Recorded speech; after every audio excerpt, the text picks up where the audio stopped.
So the first week of the playoffs has come and gone. We are now moving into the second week of the NFL playoffs. Tapiti, I'll start with you.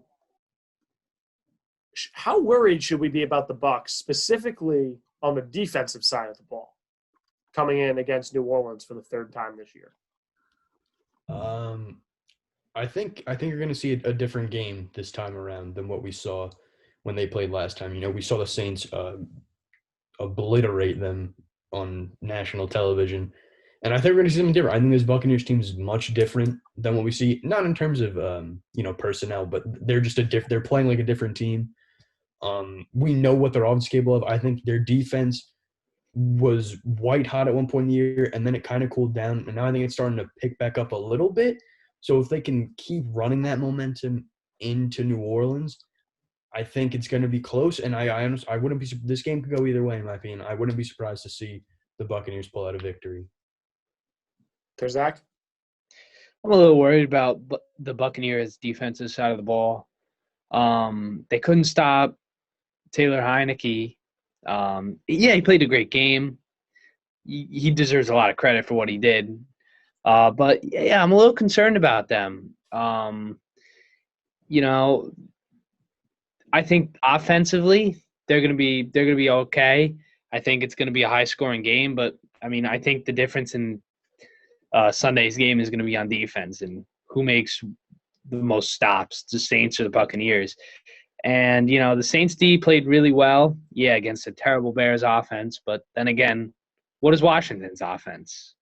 Nothing far better than Bears, that's for sure. Terry McLaurin in a bag of chips, basically. Yeah, basically. So it'll be interesting to see, who makes the most stops. But, I'm a little worried about the Buccaneers defensively. I think the big thing when you play the Saints, and this is experience for me as a Falcon fan, especially over the last 2 years, is the Saints very rarely make mistakes. They don't turn over the ball a lot. Part of that is due to the fact that Drew Brees can't throw the ball more than 15 yards anymore. But the Saints don't turn the ball over a ton.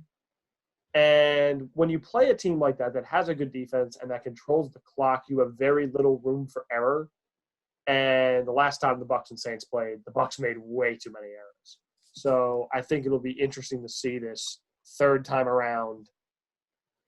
This is the matchup everybody wanted to see for years, which was Drew Brees versus Tom Brady. I don't know if it was quite in this setting that everybody pictured it, but this was one of the matchups everybody wanted to see. But Gav, I'll move to you on the next topic with the Rams and the Packers. Do the Rams have enough? No, they don't. I actually just got the alert on my phone while we were on break. John Wolford is out this weekend. So Jared Goff will be starting. And that still doesn't do it for me. I think the Packers, I was looking at it the other day actually on ESPN in terms of red zone efficiency. The Packers rank second within the last, 12 years or something like that, besides the 2000 and whenever the Patriots, I think it was 2011, the year they played the Giants. The second time, I think they were 40% red zone efficiency. The Packers are at 39.8%. This offense is special. Rodgers is he's not different, but he is playing out of his mind this year. I think he had 47 touchdowns and 5 interceptions. Those numbers are crazy. He flashed back to 2012. He really did. Oh, for sure. And you got to respect the Rams D, of course, because they have the best. It goes without saying they do have the best defense in the league. I would agree. But I don't think that I do not think the Rams can hang with the Packers. I think the Packers beat them by almost 2 possessions. I'd say 12 points maybe. And also the Packers do have it's not like the Packers have slouches on defense. They have some very good players on defense, an overall pretty decent unit. But the Rams do not have enough offensively to do it for me, especially with Goff. Goff's still banged up. And people have to remember that. He's not – his thumb, it's banged up. So he's not – I think that the Packers take care of business and they move on to the NFC Championship game. Speed? Yeah, I'm going to agree with Gavin. I just don't think I think the Rams will be able to get some stops, but I don't think their offense will be able to keep up with the amount of stops the defense can get, because the Packers are still going to go score, but the Rams just won't be able to keep up because their offense isn't as high powered as the Packers. It's a known thing. So I'm actually gonna agree with you. I'm gonna say a 2-possession game is right about where I would sit in terms of how this game will look. There's Zach, actually a question to you. Does the missing of Bakhtiari affect this game at all? Yeah, absolutely.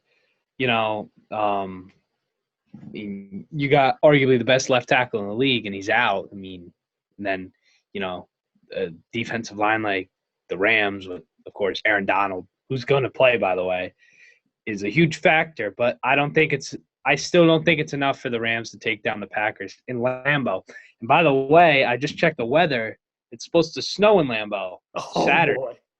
A 40% chance. So that's going to play a big factor. Weather is huge for Green Bay. And I think this Packers team is just special. I've been thinking this since like a couple weeks left in the regular season. I think this Packers team's taking the Super Bowl. And personally, I I did throw $25 on them to win the Super Bowl. So the yield bag $100. I threw money on them. So Rodgers looks special this year. I mean, Devontae Adams having one of the greatest seasons we've ever seen a receiver put up. The offense is clicking. The defense is very underrated. I mean, like Gavin said, they have some really talented players on defense. And I think this team's just destined. I just do. So I think they're going to get done. I can definitely second that. The weather will play a huge role when you've got a team that's played in the nice, comfy SoFi Stadium in LA all year, coming over to Lambeau in the snow. That's just a huge mental advantage. I mean, God. And now we're going to go to the other team that plays up in the cold, and that is the Buffalo Bills, who, from what I've seen, Gavin, you probably would know this a little bit better than I would when it comes to the lines and stuff. But from what I've seen, is Baltimore actually the favorite in this game versus Buffalo when it comes to I think actually Buffalo is about 5.5 points they're favored by. So that's less than a touchdown, actually. I don't know. I think if I were to do a model, I'd probably have Buffalo by a touchdown. But here's the thing. I think Baltimore impressed me last week. I thought the Titans would beat Baltimore again. I didn't think that I didn't think Derrick Henry could be stopped. I know Baltimore's got a great defense, but I thought Derrick Henry was going to run all over that team again. But they played fantastic on defense. You think about this. They scored 13 points. They scored 3 points after the first quarter. The Titans did, I mean. Yeah. Lamar Jackson finally, exercised those demons, got his first playoff win. He looked great in terms of running the ball. Throwing, listen, he made the timely passes that he needed to make. But he looked fantastic on the ground. Keep in mind, the Buffalo Bills, their defensive unit's I'd say about average. I don't think they're anything special on defense. They struggled, I think, to stop the Colts a little bit. I think Taylor looked great against them. I thought Rivers did a great job. The Colts, if they don't make a few key mistakes, the Colts win that football game as far as I'm concerned. So, listen, I think that's actually going to be one of the best games of the weekend. I think personally, though, I think the Bills, though, do edge the Ravens because I just can't – Josh Allen is fantastic, and you just saw him. Diggs is fantastic. I think Buffalo's got a lot of underrated guys. You saw Gabe Davis have a fantastic game. He's so underrated. Cole Beasley's he's Swiss Army knife type player. Even Dawson Knox got in on the action. These guys, it's a very good football team still. I know everything about the Ravens as well. But I think the Bills edge them. I think it'll be a great game to watch, though, for sure. What about you guys? Speed? Yeah, so, I mean, No, go ahead, Mike. Go ahead. Mike. Oh, okay. Thanks. In my mind, this is the game of the week. I mean, this is just two guys in the same draft class going up against each other.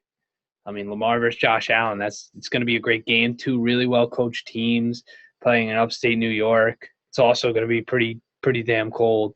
Yep. I think Buffalo's going to edge this one out. I think this is going to come down to the wire for certain.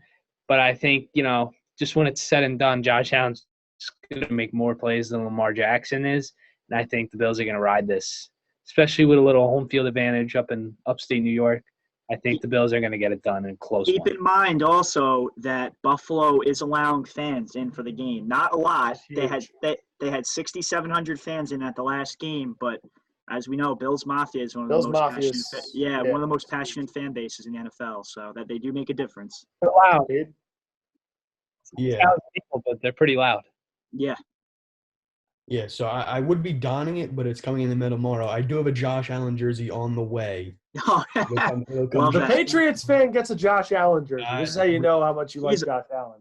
Enough. I don't care. Josh Allen may be one of the greatest football players I've ever seen with my own eyes. This dude is a literal magician on the field. But like I've said, the Bills are my pick to win the Super Bowl because I'm just riding the Josh Allen train. I love it. Okay. Yeah, I don't care what anyone says about me being a Patriot. I don't care. I am choosing to root for the Bills because I really enjoy the team. But I wouldn't disagree. Like, if I was a Bills fan, I would have been saying I hope the Steelers win because I would have rather played the Steelers than the Ravens this week because the Ravens looked incredibly scary against the Titans. Like, they showed, hey, we can stop a top-tier offense in the league, and you got to, at least as a Bills fan in the back of your mind, worry like, hey, like, this team's really hot right now, and we came off in a so-so game against the Colts. But I think that team has enough playmakers, and I think they're not facing as good an offensive line, so you're able to get more pressure on Lamar Jackson, although you could bounce out with the running and whatever. You're going to be able to get more pressure. And I think passing the ball – I mean, if you follow me on Twitter, you know how I feel about Lamar Jackson as a quarterback, but I'm not going to dive too deep into it. I think Sabine and I feel pretty similarly about him on Twitter most of the time. As well as me. Yeah, I don't think the Bills are going to have a problem defending the pass. I mean, there'll be a couple problems, but I don't think it's going to be a problem. I think you're going to see the Bills win this game. And the road to the Super Bowl starts now. So I've got three things to add to this whole thing.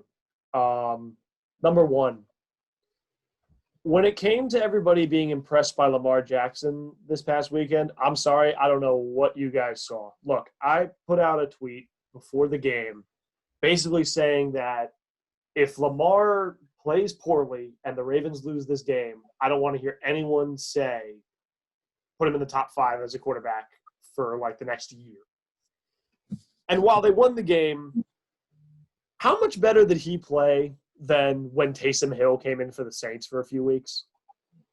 Like, the dude becomes such a running back. He is. In crunch ABC, time. I 100% agree. I just don't get it. And the one thing that bothered me watching that game, I saw about 3 to 6 times they ran the same option play, and Tennessee bid on the running back every single time. I'm sorry, did nobody in the coach's room look at the game plan and say, oh, don't worry, the quarterback isn't going to keep it on any of these? You got arguably, while I doubt his ability as a quarterback, as a pure thrower at least, one of the most athletic QBs in the league. How you don't game plan for that is beyond me. The second point I'd like to make is it's actually about Buffalo's defense.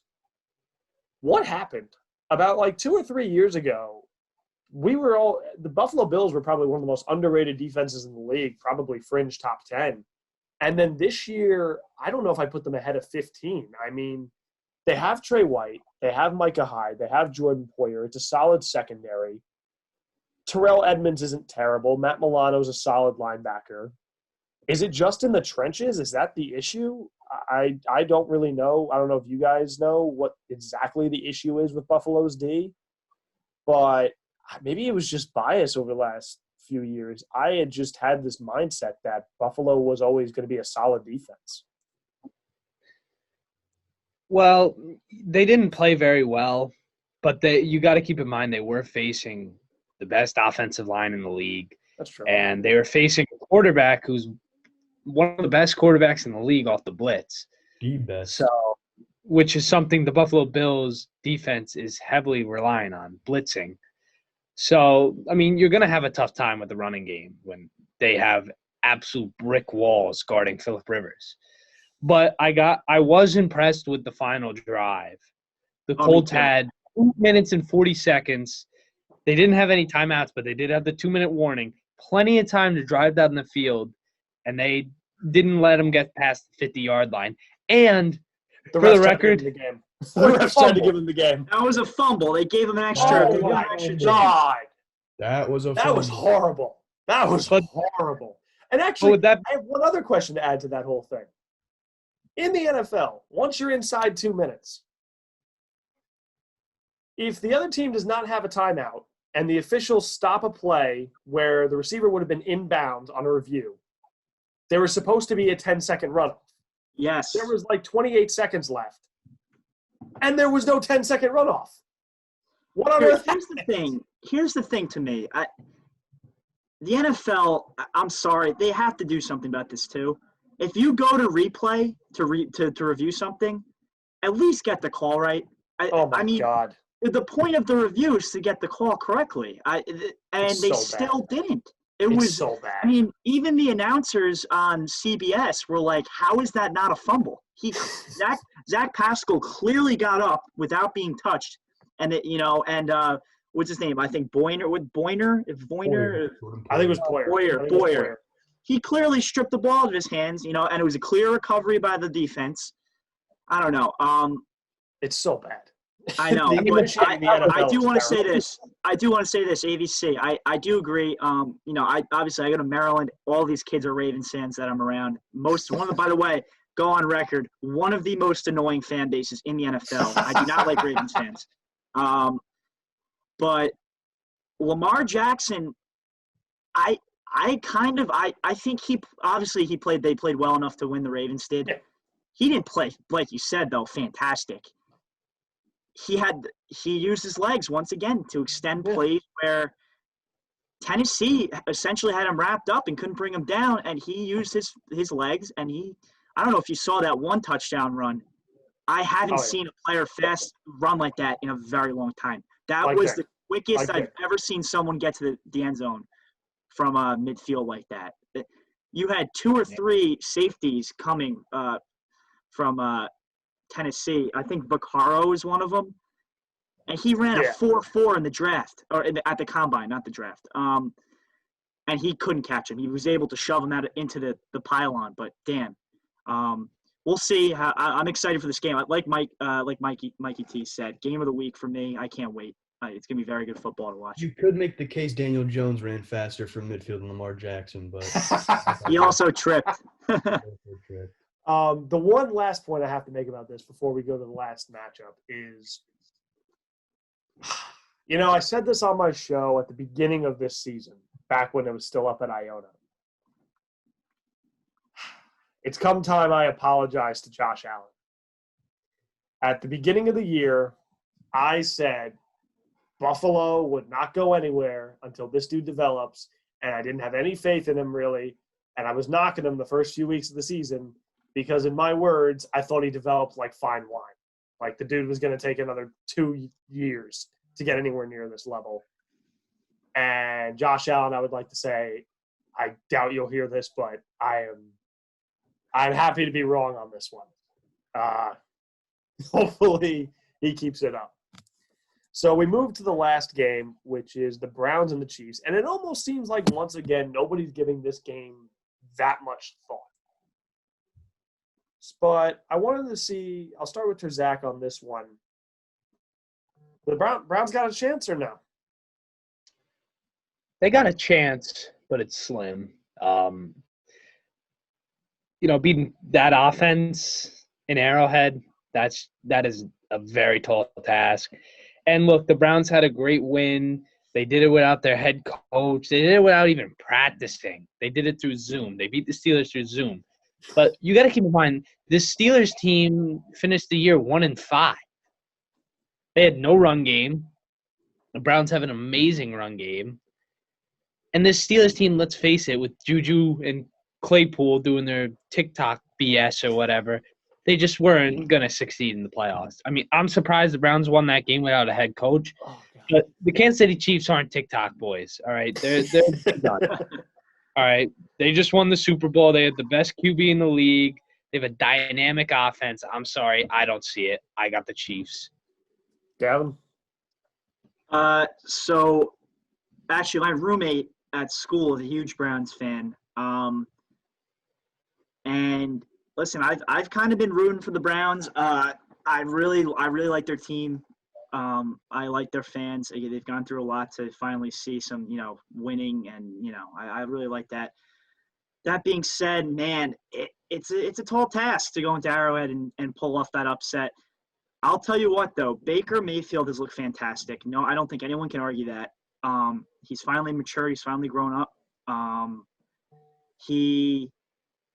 First of all, I think that the running tandem of Nick Chubb and Kareem Hunt, probably number one in the league, I'd say. Absolutely. I don't know. I would say I don't. You know what I'm saying? Nick Chubb. Question.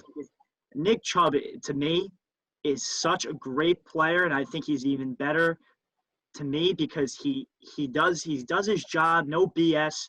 He doesn't celebrate a lot when he scores a touchdown, just goes over his teammates. I really like that about the guy. He's very humble.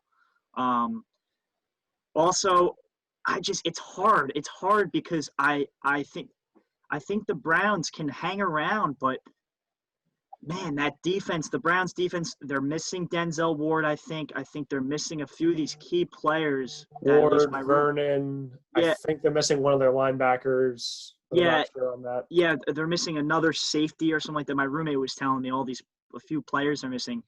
And as much as those guys may not have been as important as if they played against Pittsburgh, because Pittsburgh's offense is not as great, obviously, as Kansas City. I think that the Browns will hang around. I think they lose probably. I think they lose by 8. I think they hang around enough, but I think Kansas City gets the job done at Arrowhead. They move on to their third consecutive AFC championship under Andy Reid. Yeah, this would be number 3. Yeah, but I'm honestly, I hope the Browns can keep it close. I hope they even maybe pull off the upset, but I don't think it's happening. But we'll see. Speed. Yeah, I mean, everyone's riding this Browns roller coaster train, and it's almost like we're at the top now, and we're just going to face this drop, and that drop is the best team in football, the Kansas City Chiefs. I think it's time that we almost turn off the Browns hype that we're seeing because they're about to go up against the best team in football. And I'm not even discrediting the Browns. The Browns played great football recently, absolutely phenomenal football, especially with the circumstances they faced. They've looked phenomenal. But I really don't see a way in which a Chiefs team that is fully rested, fully prepared, is not going to beat this team by at least 10 points with the best offense in football. Here's what I will say, though. To defend the Browns a little bit, Kansas City's defense is not great. I don't think they're fantastic. And also, if we think about although they went 14-2, obviously that last week to the Chargers that loss didn't mean anything. They rested all their starters, and although they went 14-1 technically before that last game. Yeah. Those games they didn't play like Sloppy the Chiefs. wins. Yeah, they were very sloppy. They got the job done. You got to give them credit. They won. They did what they had to do, but they didn't play like the Kansas City Chiefs. I mean, ABC, not to discredit your Atlanta Falcons, but Falcons, 4-win team this year, should have won that football game. They should have. I talked about that last week. They absolutely should have. I think Younghoe Koo missed the kick on purpose for the sake of the tank. Hey, honestly. maybe. But I'm just saying, they should have lost that football game. I think there's a few close ones with Oakland. Not Oakland, my bad. Las Vegas yeah. now. Yeah, with Vegas. Vegas already beat them once this year, and then the Chargers almost lost the first again. time they played them. Yeah, they almost lost in Vegas again.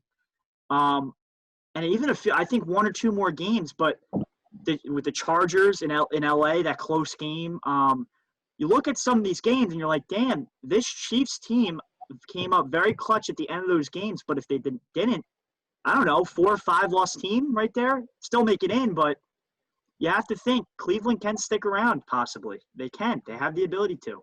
Let me say this On the about this offensive- matchup. On the offensive side of the ball. Let me say this. The Chiefs, look, there's a way to beat the Chiefs. It's clear there's a way to beat the Chiefs. You have when you have an offense like Kansas City, there's two ways to beat them. Either outscore them, which is what Vegas tried to do twice. They did it the first time. They lost the second time. Or give them as few possessions as possible, which I think is something the Browns are going to be able to do, as we talked about with that great rushing duo. The Browns are going to be able to run the ball on the Chiefs. The Chiefs are not the greatest run defense in the world. They're not a bad run defense unit, but they are not the greatest run defense unit in the world. And if the Browns can milk the clock, keep the ball away from Mahomes, that's really what you're going to have to do. Now, here's the other thing. Not only did the Chiefs have a bye, as you said, they rested their starters week 17. Yeah. Now, say what you will about how much a bye helps or hurts. That's 2 weeks these starters haven't played live football. I think the big thing for the Browns is going to be attacking early. They need to get on top early because you are playing from behind against this Can't play trailing football You against that cannot team. play trailing football against the Chiefs. They will beat you. The other big thing is, as you alluded to, Gav, the sloppy play of the Chiefs. Anybody know where the Chiefs rank in red zone offense this year? Close to the bottom, probably. 30th. Yeah, there you go. They're the 30th ranked red zone offense in the league. So the real key, and back to that Atlanta Falcons game, the Chiefs had, I believe, 4 or 5 red zone possessions in that game. They converted on, I think, 2 of them into the end zone. This is a team where you just got to bend, don't break, and you have to be in control of the line of scrimmage. You have to control the clock, and you have to keep ahead of them because you give Mahomes any shred of a window to get ahead of you, he's going to beat you. So I'm not saying I'd pick the Browns, but I think it'll be closer than most people expect. My guess, Chiefs win by probably about 10, only because what I see happening is the Chiefs taking the lead late, the Browns getting desperate, throwing some bad turnover or something, and the Chiefs getting some junk points to end up the game. That would be my guess on how that would go. But I think the Browns are built better to beat the Chiefs than you might think. Another thing with the Browns is something that kind of turns me off from them a little bit is that, the Chiefs is a free slinging offense, an offense that can go down the field in 5 plays. The Browns, they rely heavily on the run game. So you're asking Baker Mayfield to keep up with Pat Mahomes and the Chiefs offense. It's just a really tall task, and I just don't see it happening. That's what Gavin and I were saying about not playing trailing football. You're right. You can't get into a shootout with Mahomes. Yeah, but ADC did bring up a good point. I think Browns clearly have to establish the ground game early on Kansas City and chew up as much clock as you can. Hopefully, maybe they end up on the opening toss. If they win it, maybe they think about taking the ball first and trying. I'm usually very against taking the ball first. My opinion on that is always defer. I always like, as a person, that I like having the momentum coming out. But maybe in this case you don't. But in this case, yeah, I would almost say in this case, come out early, try to punch them in the mouth, and see if you can get the Chiefs on their heels a little bit before they can jump. It's something to think about. I mean, the big thing with that Browns-Steelers game is the Browns came out, punched the Steelers in the mouth, and punched them in the mouth again, and the Steelers had no idea how to react. They pounced early, and they built up that huge lead. Pittsburgh put up some points near the end, but at that point it was mute. Honest to God, too, and that was another thing that was so important about the game was that if you think about it, the game was really over after the first quarter. 28-0. That Steelers team was deflated. Granted, they made it close at the end. They only ended up losing by 9 or so, but those were garbage time touchdowns as far as I'm concerned. The Browns weren't. I mean, their defense at the end, they knew they were up by so many points. It was like, all right, the offense. I know time. It was a little hectic once they got it to almost within 12. Tomlin punting was ridiculous. an absolute bonehead move. Same with Vrabel back in the other game. Two bonehead moves, but the Browns really had, a clenched grip on the game the whole time. So I think that was AVC. It's a very good point. I think coming out early, punching that team in the mouth, see what you can do, and hopefully, you stick with them the rest of the game and see what happens. You never know. But yeah. So, Pete, any other thoughts? No, I mean, I think we've covered it all. All right, so going into the playoffs, going into this weekend, just one last quick little thing. So conference championships, mine would probably say Saints Packers. I'm gonna take the easy road here and say Packers Bills. Just kind of how I'm feeling on this. I'm sorry, Bills Chiefs. Thank you, Terzakis. That was what I meant. So I'll give it over to you boys. Terzak, start with you on your predictions for the conference finals. I'm gonna go Bills Chiefs, and I'm gonna go Packers Buccaneers. I agree. I have the Bucs beating the Saints this time around.